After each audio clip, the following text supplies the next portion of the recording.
नमस्कार दोस्तों, स्वागत है आप सभी का आपके अपने यूट्यूब चैनल अमन प्रयास जीके जिसमें। तो जैसा कि फ्रेंड्स, आज है आपका 10 जुलाई और 10 जुलाई को आपका एसएससी CHSL का एग्ज़ाम था, जो कि आपका थर्ड शिफ्ट का एग्ज़ाम समाप्त हो गया है। थर्ड शिफ्ट में 25 जीके के प्रश्न पूछे गए थे, उनमें से अधिकतम जितने रियल प्रश्न मिल सकते थे वो फ्रेंड्स आपका मिल गए हैं। तो आज के इस वीडियो में हम उन सभी प्रश्नों को डिस्कस करेंगे, साथ में उनसे जो इम्पोर्टेंट एक्स्ट्रा फैक्ट को भी देखते चलेंगे। तो चलिए वीडियो को स्टार्ट करते हैं फ्रेंड्स, बिना किसी देरी के। तो आज का जो पहला जो प्रश्न है वह पूछा गया कि भारतीय राष्ट्रीय सर्वेक्षण के द्वारा प्रकाशित रिपोर्ट के अनुसार 2022 में भारत की साक्षरता दर कितना है। तो 2011 के जनगणना के अकॉर्डिंग तो आपसे बहुत बार प्रश्न पूछा जा चुका था, लेकिन राष्ट्रीय सर्वेक्षण के द्वारा प्रकाशित रिपोर्ट के अनुसार ये पहली बार हुआ है जो कि आपका क्वेश्चन पूछा गया है, जिसको हमने पहले ही डिस्कस कर चुके हैं।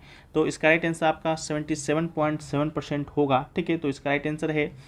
इसके अलावा 2022 में भारत की साक्षरता दर 77.7% है। भारतीय राष्ट्रीय सर्वेक्षण की बात करते हैं तो एक सरकारी एजेंसी है जो साक्षरता दर सहित देश के विभिन्न पहलुओं पर सर्वेक्षण करती है और आपका डेटा एकत्र करती है। ठीक है, इसके अलावा 2011 की जनगणना के अकॉर्डिंग भारत की साक्षरता दर कितना है, तो 74.04% है, इसको भी याद रखना है। साथ में केरल आपका टॉप पर है, बॉटम पर आपका बिहार है, तो इसको भी रिलेट करके याद रखना है। ठीक है, तो ये पूछा गया था। बाकी वीडियो में आगे बढ़ते हैं, उससे पहले दोस्तों बात कर लेते हैं, अगर आपको एसएससी CHSL CPU फेज 12 का PDF लेना है विथ एक्स्ट्रा फैक्ट के साथ, तो आप इसे ले सकते हैं मात्र 49 रुपये में। यहाँ पर आपको 2 व्हाट्सएप नंबर दिख रहा होगा, दोनों व्हाट्सएप नंबर में से किसी एक पर संपर्क कीजिएगा तो आपको ये PDF है जो कि आपको प्रोवाइड हो जाएगा। ठीक है, साथ में अगर आप सिर्फ CHSL का लेना चाहते हैं फिर भी आपको मिल जाएगा 25 रुपये में, तो आप इसको भी ले सकते हैं। दोनों का व्हाट्सएप नंबर दिया गया है, तो आप लोग जाकर एक बार चेकआउट जरूर कर लीजिएगा। मिलते हैं हम लोग सेकंड प्रश्न में। तो सेकंड प्रश्न है आपका वह है कि नेपच्यून की कक्षा किस ग्रह से गुजरती है। तो इसका राइट आंसर है जो कि प्लूटो, इसका राइट आंसर है। प्लूटो की बात करते हैं तो प्लूटो आमतौर पर सूर्य से सबसे दूर होता है, हालांकि इसकी कक्षा पर हर 248 साल में से 20 साल नेपच्यून की कक्षा के अंदर से पार होती है।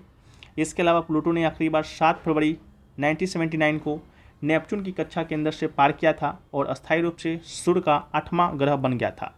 इसके अलावा प्लूटो 11 फरवरी 1999 को फिर से नेपच्यून की कक्षा को पार किया और अगले 228 वर्षों के लिए सूर्य से 9वें ग्रह के रूप में अपना स्थान फिर से हासिल करेगा। ठीक है, तो इसको भी याद रखिएगा। नेक्स्ट है कि राष्ट्रीय महत्व के स्मारक स्थानों और वस्तुओं के संरक्षण का विचार इसके डैश में निहित है, इस प्रकार का प्रश्न पूछा गया था, जिसका राइट आंसर की बात करते हैं तो राइट आंसर था राज्य के नीति निर्देशक सिद्धांत के तहत ही आपका राष्ट्रीय महत्व के स्मारक स्थान और वस्तु आते हैं, तो इसको भी याद रखिएगा। इसके अलावा राष्ट्रीय महत्व के स्मारक स्थान वस्तुओं के संरक्षण का विचार राज्य नीति के निर्देशक सिद्धांत में निहित है और इन्हें संविधान के भाग 4 में अनुच्छेद 36 से अनुच्छेद 51 तक सूचीबद्ध किया गया है। भारतीय संविधान का अनुच्छेद 49 राष्ट्रीय महत्व के स्मारकों और स्थानों के संरक्षण से संबंधित है, तो इसको भी आप लोग को याद रखना पड़ेगा। नेक्स्ट क्वेश्चन जो पूछा गया वो पूछा गया कि निम्नलिखित में से कौन एक भारतीय नृत्य कोरियोग्राफर हैं। तो कोरियोग्राफर का नाम पूछा गया, राइट आंसर प्रभुदेवा ऑप्शन में दिया गया था।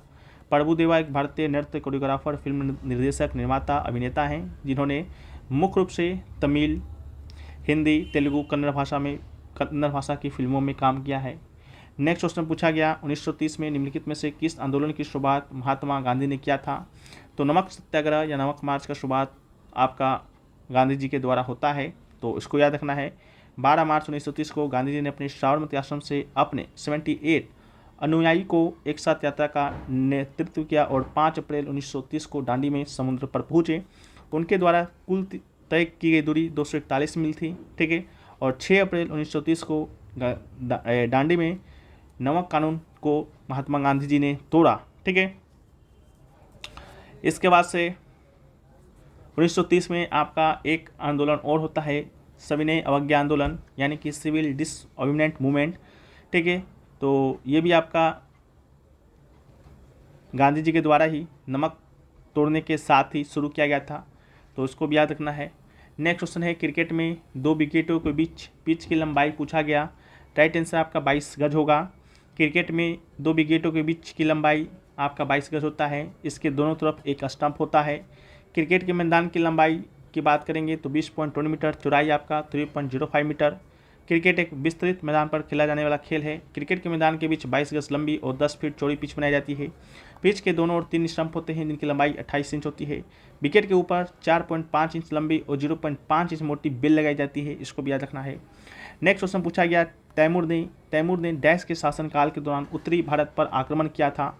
तो उस समय शासक हुआ करता था तुगलक वंश के नासिर उद्दीन महमूद शाह का, जिसके शासनकाल में तैमूर का आक्रमण हुआ, जिसे कि तैमूर लंग के नाम से भी जानते हैं। इसका आक्रमण 1398 में होता है।